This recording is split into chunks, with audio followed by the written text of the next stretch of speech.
was only a dream, the waves of evil crashing over. Hey guys, what's up and welcome to another video. My name is Theo, and today I'm going to be talking a little bit about Surefire, a very well-known flashlight manufacturer. More specifically, I'll also be taking a look at Surefire's E2D LED Defender Ultra that I have here in front of me today, and which I actually got not too long ago. So for those of you that are wondering, this is last year's 600 lumen variant of the flashlight. Surefire has actually introduced a newer 1000 lumen model this year, but not much has changed other than the lumen count, so this is still a pretty good baseline. I just want to put it out there that most of this video review is going to be auditory. I'll mainly be using the E2D Defender that I have here in front of me as a point of reference for most things. So if you're wondering how that played into it, well, there you are. So let's talk about Surefire. Surefire blew up in the late 1980s, right around the time when backlight was the name of the game. Surefire's 6P Classic put out about 60 lumens, which was staggering at the time. For the next decade and a half or so, Surefire was the undisputed gold standard of tactical lighting. But it was right around this time though that other manufacturers began catching up. If you guys are new to flashlights, flashlight technology improves by leaps and bounds every year, and well, Surefire just sort of fell behind. That isn't to say that they didn't make a rock solid product, but in terms of output, runtime, and the tech in general, well, they were just simply behind the curve. So yeah, they sort of rested on their laurels a bit, that and their military contracts, that is, and well, they must have realized they were going to become the industry's next maglite if they didn't change soon. And that sort of leads me to my next point. In the past year or two, we've seen a lot of very interesting and innovative products coming from Surefire. They've also rectified some of their previous pricing. Despite the fact that they've clearly switched up their product line and made an effort to listen to feedback from the community, they've still taken a lot of flack, unfortunately. People still complain about a lack of mode options, still complain about a lack of programmability, still complain about rechargeable options, and above all, complain about the damn price. While some of these issues of contention are definitely warranted, I want to edify some of the more outlandish claims in today's video, which is mostly going to be focusing around this E2D as a point of reference, like I said earlier. Keep in mind that I speak as a general user of Surefire's products, and as a company, they've honestly existed longer than I've been alive, but I have owned and used a good amount of their handheld flashlights over the years. Yeah, so let's just dive right into this by talking about one of the biggest things I see people complain about when they talk about Surefire, and that's the lack of modes and lack of programmability. Most Surefire lights only have a couple modes on their flashlights. For example, the E2D here I have in front of me only has two modes, 600 and 5 lumens. A pretty common argument that I see is, why should I buy a Surefire when I can buy brand X's flashlight that has, like, say 4 or 5 modes and programmability? And the answer to that is really simple, honestly. If 5 modes and the sort of disco modes that come with it work for your usage scenarios, then absolutely go for it. I think it's suffice to say that you are not Surefire's target market. Surefire makes tactical, self-defense oriented flashlights. And if you're in a high-pressure situation that requires you to act on the fly, such as if you're being attacked by an assailant, you don't have the luxury of fiddling with a myriad output options. You simply want your flashlight to turn on at max output, which, when you hit the button, which is exactly what this flashlight does. And yeah, the first click always turns it on to the max brightness, 600 lumens. And then you also have your 5 lumen option here, of course, but that's more for night ops and if you're trying to be discreet, that sort of thing. Now, I think it bears mentioning that you should never ever solely rely on flashlight in a self-defense situation. At best, a flashlight is useful as a deterrent or for buying you a couple extra seconds that are crucial, honestly, in a high-stress situation. So yeah, I hope I've addressed this issue adequately. In essence, one needs to be cognizant of a product's design intent, and one can simply not be part of the target market, which just so happens to be the case with a lot of flashlight geeks, and myself included. I know that I've sold a lot of my Surefire lights just simply because they didn't fit in my usage scenario.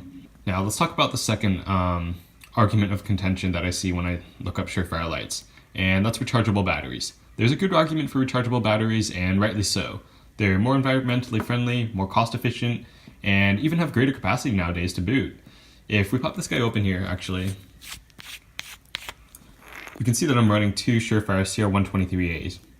And am I the biggest fan of this? I'll answer you guys truthfully, and that answer is no, not really. But I understand where Surefire is coming from.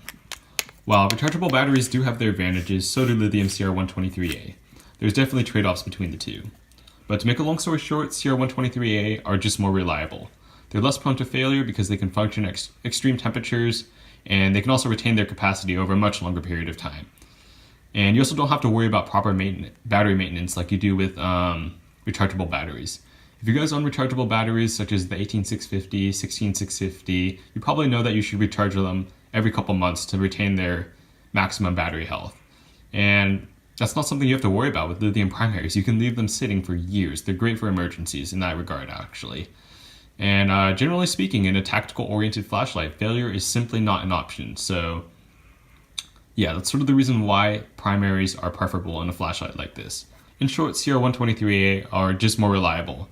And hey, if rechargeables are your thing, it seems like Surefire is listening, because they've been putting out a lot more rechargeable lights lately in the last couple of years or so. I think they just released the Stiletto. They released the DBR Guardian a little while back, and they also have their rechargeable Fury DF now. Okay, now let's talk about the price. Let's get something out of the way. Surefires are overpriced for what they are. Yes, American-made and quality products do come at a price, but you're also paying for a name to a certain extent. And it seems that in the last couple of years, Surefire has also become aware of this, because we've seen a lot of price adjustments to their flashlight product line. For example, the Everyday Carry Light series, the Tactician, and the Max Vision Backup all MSRP for much less than their predecessors did. With that said though, you're also paying for one of the best warranties in the game. Surefire is a big company, and you know that they stand behind their products. I can give you guys my first-hand experience with their warranty support. And first off, let me just say that it is not a good idea to email them. They don't respond to their emails in a very timely fashion.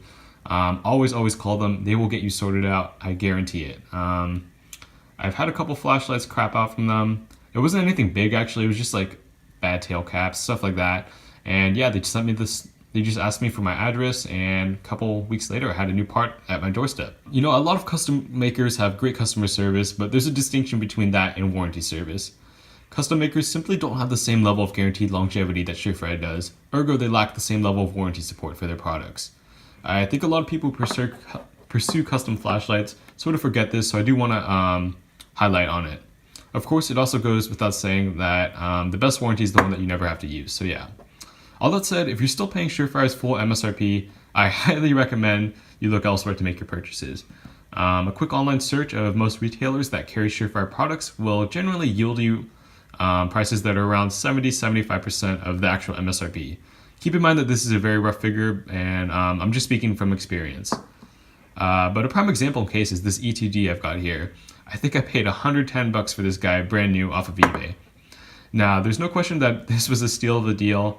I don't know if I've seen one this low, especially for one of the latest models, and to my knowledge, the lowest I've seen was from Arms Unlimited when they were selling them for $130 to clear them out. So yeah, this was definitely a great price, but I think you get my point. I can see why the MSRP is a great point of contention for a lot of flashlight geeks, but there's also costs you don't see, like the warranty. And you can easily acquire Surefire lights for much less if you're consumer savvy. Now, I hope that so far this video served to elucidate upon some of the more common criticisms I see against Surefire's flashlights. I'm not saying that it's wrong to chase the greatest specs or the most lumens, because I've been there, and I do understand the chase. I don't harp on Surefire's flashlights even though I know my MSR D4 can do 8 times the output. And you know why? That's because my D4 couldn't stand up to nearly the same level of abuse that my Surefires can, and I could also never trust my D4 like I do my Surefires. At the end of the day, what it mostly comes down to is being aware of a tool's intended use. Just using the E2D I have here, I want to sort of go more in depth on the design intent by talking about the crenellations at the bezel. If I can get them on camera here. I'll definitely throw up a picture on top so you guys can get a better look at them. But yeah, there's a lot of dispute over how useful crenellations would actually be when used in a defensive application. And can I just say this, they're sharp enough that I know if I were hit with them, with significant force that is, in like a vital area like my face, I'd be down for the count. And if you guys take a look, there's also a lot of true stories about the specific flashlight on Surefire's website and how it's being used in self-defense scenarios. With that said, there's no doubt that a lot of factors play into a self-defense scenario, and to reiterate, using a flashlight in a defensive manner is more of a last resort than anything else. You should also always avoid an altercation entirely if you can, and incidentally, that's sort of the premise behind the flashlight starting up on 600 lumens. It allows you to quickly identify your surroundings or deter a potential assailant. And with respect to the crenellations, I sort of think of it as being more of a question of would you rather have them and not need them, or need them and not have them. So yeah. Regarding the pocket clip, this pocket clip is a two-way pocket clip. You can see here that you can do either bezel up or bezel down carry.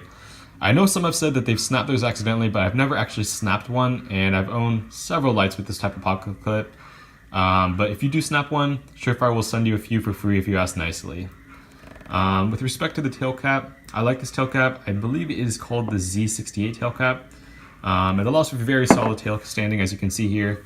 It's also got nice thumb actuation points right there, and it's also got lanyard attachment points if that's your thing.